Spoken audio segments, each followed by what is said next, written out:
무더운 여름입니다. 하나님의 사랑과 은혜가 여러분과 함께 하기를 원합니다. 오늘 본문은 마태복음에 나오는 팔복의 말씀과 유사한 말씀입니다.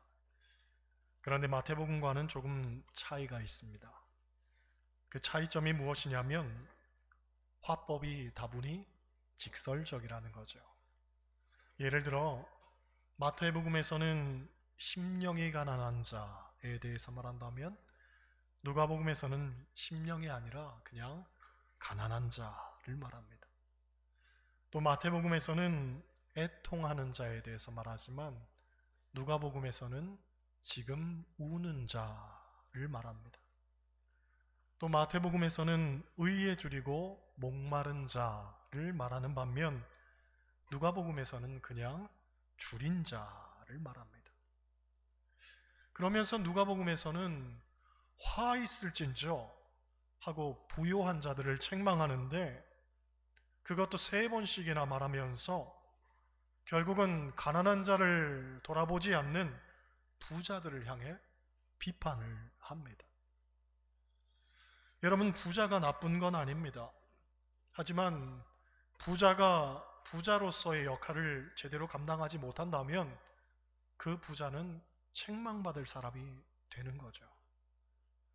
그러므로 부자로서의 역할이 무엇인지를 우리가 한번 생각해 봐야 합니다. 마태복음에 나오는 팔복의 말씀을 읽다 보면 누가복음과의 차이 하나를 발견할 수가 있는데 바로 긍휼입니다. 마태복음에서는 긍휼히 여기는 자는 복이 있나니 그들이 긍휼히 여김을 받을 것이다 라고 말하는데 이 긍휼의 마음이 누가복음에서는 화 있을진저 하는 책망과 일맥상통하는 겁니다. 즉 마태복음의 기자는 완곡한 표현을 쓴 반면 누가복음의 기자는 아주 극단적인 표현을 쓰는 겁니다. 다시 말해 부자에게 긍휼의 마음이 없다면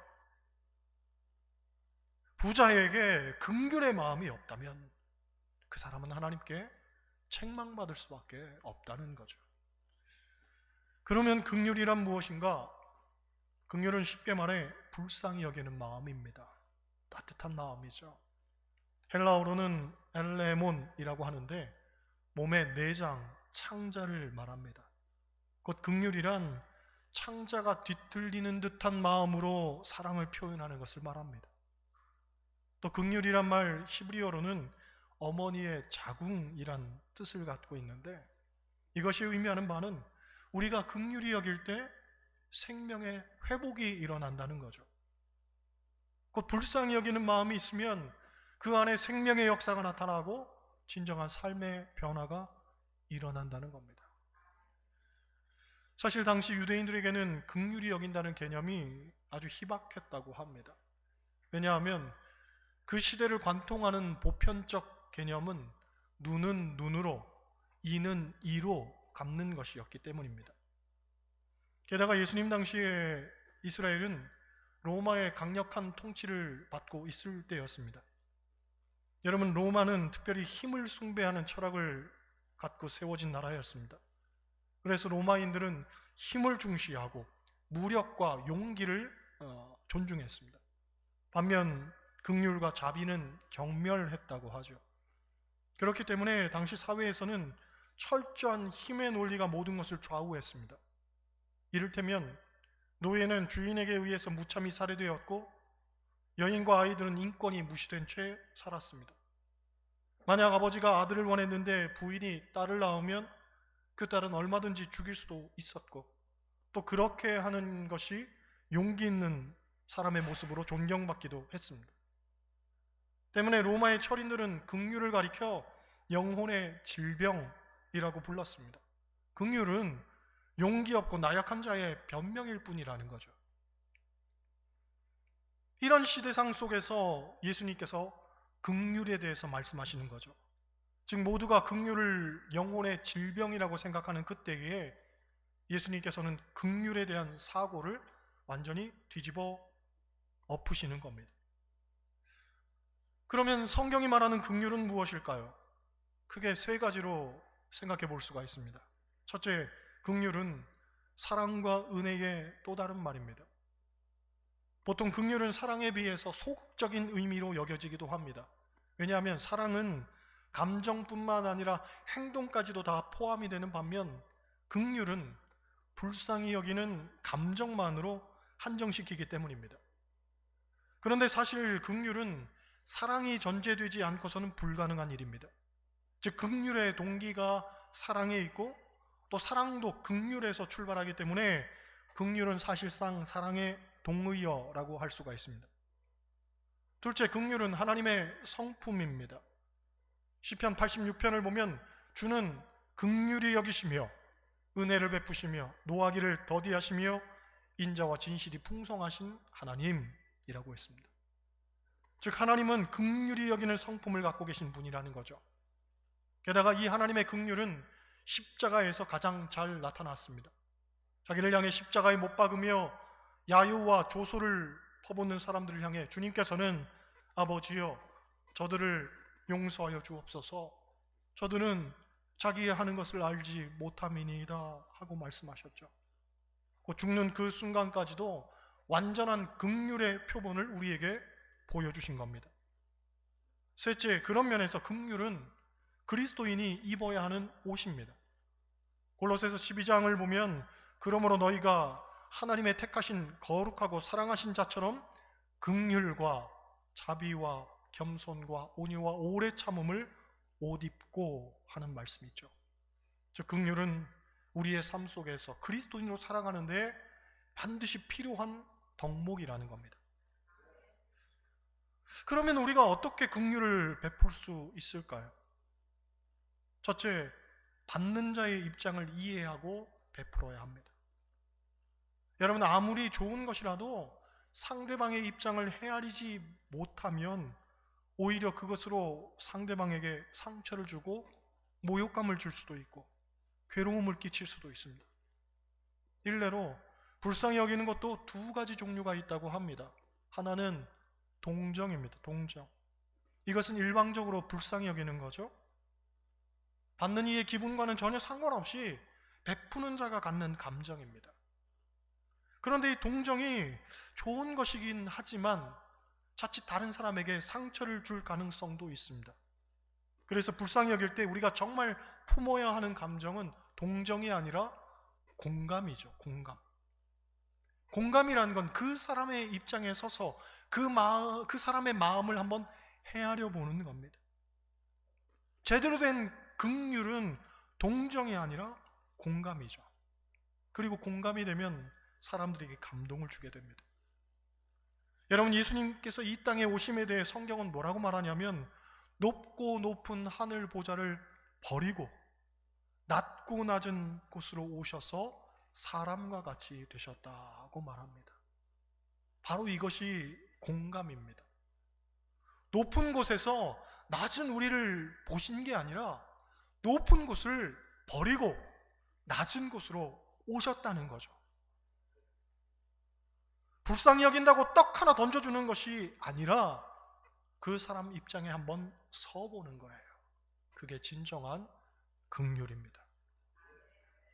둘째로 우리는 즉각적으로 베푸는 연습을 해야 합니다. 여러분, 베푸는 것도 해본 사람이 잘하죠. 그리고 자꾸 하면 할수록 어떻게 해야 하는지를 알게 됩니다. 그러므로 머뭇거리거나 주저하면 안 됩니다. 즉각적으로 베푸는 습관을 길러야 합니다. 야고보서 1장 22절을 보면 너희는 말씀을 행하는 자가 되고 듣기만 하여 자신을 속이는 자가 되지 말라고 합니다. 들었으면 행하라는 거죠. 그렇게 살라는 거예요. 계산해보고 판단해보고 나중에 하는 것, 그건 그리스도인의 자세가 아닙니다. 말씀을 듣고 마음에 감동이 오면 그 말씀대로 즉각 순종하는 거죠. 긍휼의 자세입니다. 셋째, 우리는 하나님께로부터 받은 긍휼을 늘 생각해야 됩니다.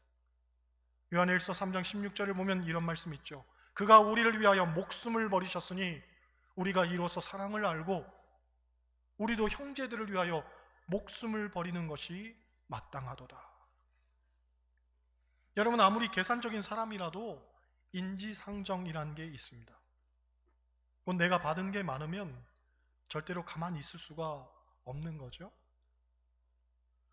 오래전 선배 목사님이 들려준 이야기인데 두고두고 생각나는 얘기가 있습니다. 이분이 시골에서 목회할 때에 마을 어귀에 점쟁이가 하나 있었다고 합니다. 우리 교회처럼 마을에서 교회를 올 때면 늘 그리로 지나가야 하는데 목사 입장에서는 그리 달가운 존재는 아니었던 거죠. 어느 날 예배를 드리는데 새신자가 한 명 왔습니다. 시골에서 수년간 새신자 구경을 못하다가 새신자가 오니 얼마나 반갑습니까? 예배 끝난 후에 두 손을 꼭 붙들고서 어떻게 오셨냐고 물었더니 이분이 하는 말이 도시에서 사업을 하다 망해서 시골에 내려왔는데 하도 사업이 안 풀려서 점쟁이한테 점을 보러 갔더니 점쟁이 하는 얘기가 너 어렸을 때 예수 믿은 적 있지? 하더라는 거죠. 그것 때문에 그래. 너는 교회 가야 할 팔자야 하더랍니다. 그래서 교회에 왔다는 겁니다. 듣고 보니 점쟁이가 얼마나 고맙습니까? 그래서 하루는 점쟁이 집 앞을 지나가는데 마침 점쟁이가 집 앞에서 마당을 쓸고 있었습니다. 그래서 말했죠. 지난번 사람 보내줘서 고마워요. 인사를 했더니 점쟁이가 하는 말이 뭘요? 같은 업종에 종사하는 사람끼리 서로 돕고 살아야죠 하더랍니다. 우스갯소리지만 그런 거죠. 사람이 받으면 주게 되어 있습니다. 매양 받고만 사는 사람은 없습니다. 조금이라도 은혜를 갚으려고 하는 거죠. 여러분, 하나님께서 우리에게 베풀어 주신 은혜를 생각하고 또 생각하면 우리가 어찌 가만히 있을 수 있겠습니까? 절대로 가만히 있을 수가 없는 거죠.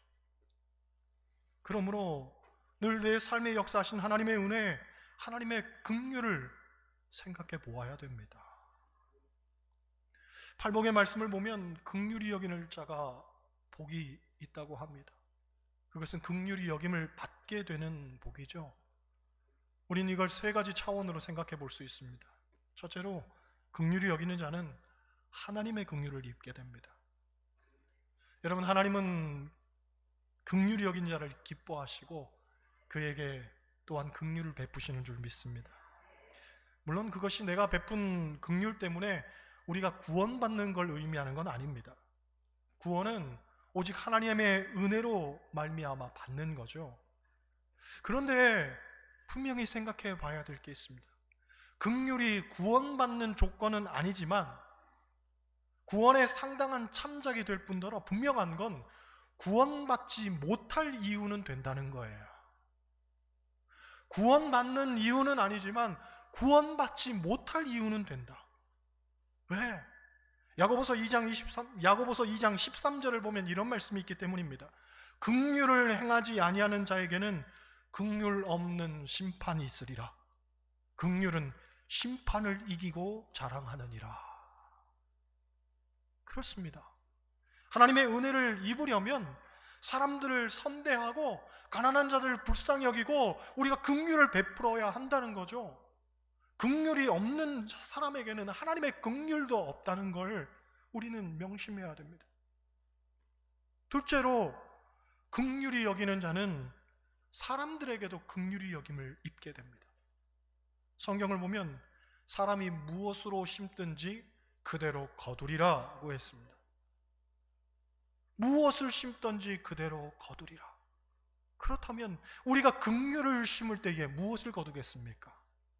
당연히 긍휼을 거두겠죠. 미국에서 이런 일이 있었습니다. 어떤 한 노인이 빵을 훔쳐 먹다가 잡혀서 법정에 서게 되었습니다. 판사가 말했죠. 아니, 나이도 있으신 분이 염치 없이 빵이나 훔쳐 먹습니까? 아니, 노인이 눈물을 글썽이며 말했습니다. 죄송합니다. 제가 사흘을 굶었습니다. 그러다 보니 아무것도 안 보였습니다. 그 말을 들은 판사가 한참을 생각하더니 이내 판결을 내립니다. 빵을 훔친 절도 행위는 용서가 안 됩니다. 벌금 10달러에 해당합니다. 하고는 방망이를 땅땅땅 내리쳤죠. 그런데 판사가 이내 지갑을 열어서 10달러를 꺼내더니 이런 말을 합니다. 벌금은 제가 내겠습니다. 그동안 좋은 음식을 혼자서 너무 많이 먹은 죄에 대한 나 스스로의 벌금입니다. 하며 벌금을 대신 내주었습니다. 그런데 이윽고 판사는 다시 말을 꺼냈습니다. 여러분, 이 노인이 재판장을 나가면 또다시 빵을 훔치게 될 겁니다. 그러니 여기 모인 방청객 중에서도 그동안 좋은 음식을 혼자 너무 많이 드신 분은 조금이라도 돈을 기부해 주시면 좋겠습니다.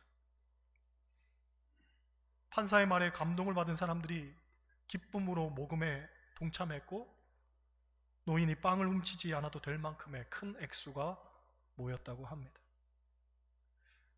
성경을 보면 룻기에 나오는 보아스도 이런 일을 했죠.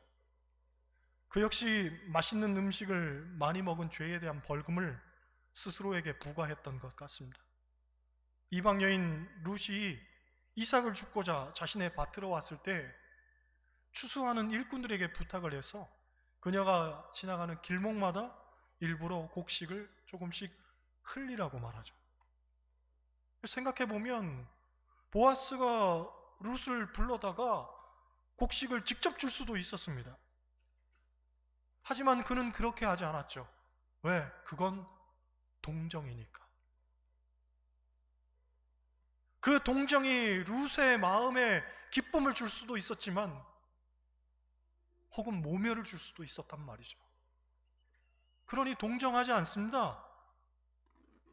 더 지혜로운 방법을 쓴 거죠.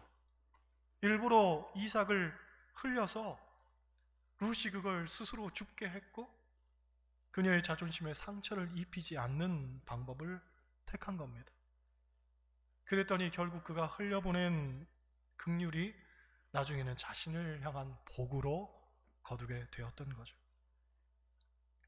돌아보면 우리도 맛있는 음식을 너무 많이 먹은 죄에 대한 벌금을 스스로에게 부과해도 좋지 않을까 싶습니다. 가난한 이웃을 위해, 배고픈 아이들을 위해 우리의 긍휼을 나눠보는 건 어떨까 싶죠. 물론 저부터도 많은 돈을 토해내야 할 것 같습니다. 여러분들은 어떻습니까? 셋째로 긍휼을 베풀면 우리는 자신에게 긍휼을 입게 됩니다. 자신에게 긍휼을 입는다는 말 어떻게 해석할 수 있냐면 여러분 우리가 긍휼을 베풀면 내 마음속에 있는 분노가 사라지고 마음이 편안해지고 또 스스로 뿌듯하고 자랑스럽기도 합니다. 생각해보면 누구를 미워하고 용서하지 못하고 화를 내게 되면 결국 가장 비참해지는 건 나 자신이죠. 반면 우리가 긍휼을 베풀었을 때 아무도 모를 수 있습니다. 사람들이 몰라줄 수도 있습니다. 하지만 우리는 마음속에 놀라운 기쁨과 보람과 감격과 행복을 느끼게 됩니다. 그래서 긍휼은 나를 위해서 하는 거죠. 잠언서 11장 17절을 보면 인자한 자는 자기의 영혼을 이롭게 하고 잔인한 자는 자기의 몸을 해롭게 한다고 했습니다. 꼭 긍휼을 베풀면 우리의 몸도 마음도 더불어 영혼도 참 자유함과 기쁨을 누리게 된다는 거죠. 여러분 삶이 힘들다고 더 악에 치받친 것처럼 살아서야 되겠습니까? 삶이 힘들다고 자꾸 움켜쥐면서 내 것만 취하려고 해서야 되겠습니까? 우리는 그리스도인입니다. 우리는 하나님 자녀들입니다. 우리는 저 하늘나라에 소망을 두고 사는 사람들입니다. 그렇다면 더욱 긍휼을 사모하고 또 긍휼을 베풀면서 살아야 되는 겁니다. 왜냐? 하나님의 놀라운 긍휼을 우리가 입었기 때문입니다.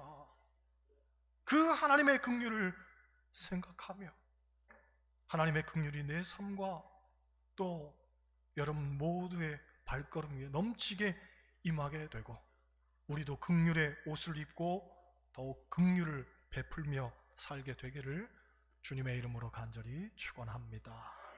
기도하겠습니다.